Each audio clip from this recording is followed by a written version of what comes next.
कौन कौन से इसके एग्जाम्पल है और कितने टुकड़ों में इसको बांटा जाता है। तो इसके भी सेम दो टुकड़े होते हैं, एक होता है करंट लायबिलिटी, दूसरा होता है नॉन करंट लायबिलिटी। ठीक है, करंट लायबिलिटीज का सेम हिंदी में चालू रहता है और इधर गैर चालू रहता है। अब इसका इसमें एक ही हमने फिलहाल के लिए हमने अभी एक ही लिखा है, होता है इसमें बहुत कुछ है, डिवेंचर्स है, इक्विटीज है, ये सब इसमें आ जाएगा नॉन करंट लायबिलिटीज में। बट उसकी एक अलग कैटेगरी होती है, उसे ऑनर्स फंड, इक्विटी फंड बोलते हैं, इसको शेयर होल्डर फंड बोलते हैं। क्या बोलते हैं उसको? Share holder fund. तो आपको अभी नहीं समझना है, वो बात की बात है, तो जहाँ समझना होगा वहाँ मैं आपको समझा दूंगी। फिलहाल के लिए नॉन करंट लायबिलिटीज में आपको एक ही चीज रखना है, लॉन्ग टर्म लोन, जो 1 साल से लंबे समय के लिए आपको लोन दिया जा रहा है, इसको हम क्या बोलते हैं? Long term loan. इधर देखो मेन हमारी घर की कहानी है करंट लायबिलिटीज में क्या क्या सारी चीजें। सबसे पहले क्रेडिटर, जिसको क्या बोला जा रहा है? बिल्स पेबल, बिल दे, outstanding expense, other debt. Outstanding expense मैं आपको ऑलरेडी बता चुकी हूँ, ऐसे एक्सपेंस जो अभी आपने पे नहीं किया है, अभी आपने पैसा दिया नहीं है लेकिन आपको फ्यूचर में उसकी पेमेंट करनी है, ऐसे एक्सपेंस को क्या बोलते हैं? Outstanding expense. ठीक है, एक्सपेंस ड्यू हो चुका है लेकिन अभी तक आपने उसकी पेमेंट नहीं करी है, क्या बोलेंगे इसको? आउटस्टैंडिंग एक्सपेंस बोलेंगे। इसी में आपका ट्रेड पेबल आ जाता है, टैक्स पेबल आ जाता है और बैंक ओवरड्राफ्ट। ये सभी एग्जांपल है किसके? लायबिलिटीज के। बैंक ओवरड्राफ्ट क्या है? बैंक ओवरड्राफ्ट इसको भी हम करंट लायबिलिटीज में डालते हैं, साइड में भी डाल सकते हो। जब आप बैंक से पैसा लेते हो ना, सपोज आपके अकाउंट में 10,000 है, कितना है आपके अकाउंट में पैसा? 10,000। लेकिन आप चले गए 11,000 निकालने, तो क्या बैंक वाला आपको 11,000 दे देगा? नहीं देगा ना, यहाँ पे दे देगा। क्यों? क्योंकि एक जो बिजनेसमैन है वो अपना कौन सा अकाउंट खुलवाता है? Current account. क्या खुलवाता है वो? Current account. तो आपकी गुडविल जितनी अच्छी होगी आप 11 के 12 15 भी दे देगा वो। तो जो बैंक में बैलेंस है और उससे ज्यादा अमाउंट जो पे कर रहा है, तो एक्स्ट्रा जो दोनों के बीच में जो डिफरेंस है वही क्या कहलाता है? Bank overdraft. ठीक है, तो बैंक वाला आपको 11,000 दे देगा।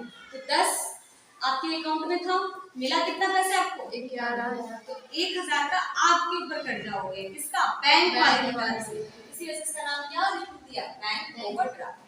समझ में आया बैंक ओवरड्राफ्ट किसे?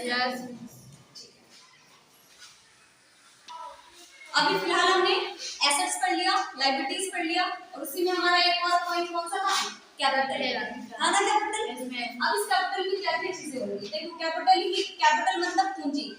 जो बिजनेस का ऑनर है, बिजनेस स्टार्ट करते समय जो उसने पैसा लगाया होगा उसी को क्या बोलते हैं? पूंजी बोलते हैं। ठीक है, ऑलरेडी बताया गया है। तो उस पूंजी में देखो यहाँ पे मैंने लिखा है ऑनर्स इक्विटी और कैपिटल, मतलब इसी को इक्विटी बोला जा रहा है, इसी को कैपिटल बोला जा रहा है। क्या ऑनर करेगा जिससे उसकी कैपिटल बढ़ जाएगी और क्या ऐसा करेगा जिससे उसकी कैपिटल घट जाएगी? अब एग्जांपल से समझो, मैंने अपने बिजनेस में 10 लाख रुपए लगाए। कितना लगाया है? 10 लाख। 10 लाख लगाए, तो मेरा जो है कैपिटल कितने की हो गई? 10 लाख। पूंजी मेरी कितनी हो गई? 10 लाख। अब यहाँ पे मैंने एक पॉइंट क्या लिखा है? इन्वेस्टमेंट बाय ऑनर, है ना। अब 10 लाख लगा रखा है, मैंने 2 लाख रुपए और अपने बिजनेस में लगा दिया, तो और पैसा कर दिया इन्वेस्ट, और मेरी पूंजी कितनी हो गई? 12 लाख। बिजनेस करा पूरे साल तो मुझे प्रॉफिट वगैरह हुआ, रेवेन्यू जनरेट हुआ। तो रेवेन्यू मतलब जहाँ से पैसा मुझे आ रहा है, 1 लाख का और रेवेन्यू आ गया। कितना हो गया मेरे पास कैपिटल? कितना हो गया? 13 लाख। 13 लाख। तो मेरे पास टोटल पूंजी कितनी हो गई? 13 लाख। मतलब इधर वाला अगर आपके पास कहीं से पैसा आ रहा है, इन्वेस्टमेंट कर रहे हो, तो आपकी पूंजी बढ़ रही है। अब यहाँ देखो डिक्रीज कैसे होगा? टोटल कितनी पूंजी थी? 13 लाख। 13 लाख। अब मुझे कुछ इमरजेंसी हो गया, है ना, तो मैंने बिजनेस से पैसा निकाल लिया, सपोज 2 लाख रुपए निकाल लिया। कितना निकाल लिया? 2 लाख। तो विड्रॉल बाय ऑनर मतलब बिजनेस से पैसा निकाल देना, ऑनर द्वारा पैसा निकाल देना, इसको क्या बोला जाता है? Withdrawal bye honour. 2 लाख निकाल लिया तो मेरी पूंजी कितनी बची? 11 लाख। 11 लाख। कुछ खर्चे वर्चे मैंने अपने पर्सनल कर लिए, भाई वही बिजनेस मेरा अर्निंग शॉप है, कुछ मेरा पर्सनल खर्चा हो गया, एक्सपेंस वगैरह हो गया, सपोज 50,000 का एक्सपेंस हो गया। तो अब मेरे पास पूंजी कितनी बची? 10.5 लाख। कितना? 10.5 लाख। कितना बचा? 10.5 लाख। समझ में आ रहा है? इधर वाले से करोगे तो पूंजी बढ़ेगी और इधर वाले से करोगे तो पूंजी घटेगी। ठीक है, पैसा आएगा तो पूंजी बढ़ेगी, दूसरा और पैसा लगाऊंगी तो और पूंजी बढ़ेगी, पैसा निकालूंगी तो पूंजी घट जाएगी, और क्या होगा? तो भी पूंजी घट जाएगी। तो यहाँ तक मैंने आपको अकाउंटिंग क्वेश्चन बहुत अच्छे से समझा दिया है।